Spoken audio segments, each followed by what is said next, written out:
Una sa ating mga balita, nagsumite ng extension of leave of absence si Health Secretary Enrique Ona kay Pangulo Aquino at hindi ito nagbitiw sa pwesto.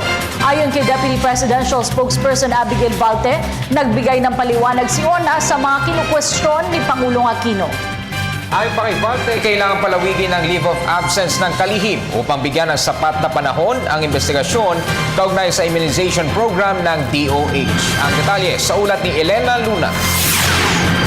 Hindi nagbitiw sa pwesto si Health Secretary Enrique Ona. Ito ang nilinaw ni Deputy Presidential Spokesperson Abigail Valte matapos pumutok ang balita na umalis na sa DOH ang kalihim. Ayon kay Yusek Valte, ang isinumite ni Secretary Ona ay extension ng kanyang leave of absence. I had the opportunity to speak with Secretary Ona and he said that he did not submit any resignation. I have no information as to how long the leave is. However, I do know that it is not indefinite. Kasabay nito, nilinaw din ni Yusek Valte ang report na pumunta umano noong Huwebes si Ona sa palasyo. Itinanggi ito ni Yusek Valte maging ang umano'y personal na pakikipag-usap ni Ona kay Pangulong Aquino o kay Executive Secretary Paquito Ochoa Jr. Hindi pa ho sila nagkakausap ng Pangulo. Nung nag-submit po ng report si Sec Ike, wala po yata ang Pangulo. Noong isang linggo pa, isinumite ni Ona ang report. Pero nagkausap daw si Ona at si ES Ochoa sa telepono. It was the ES who said to extend the leave because we need time to assess the report.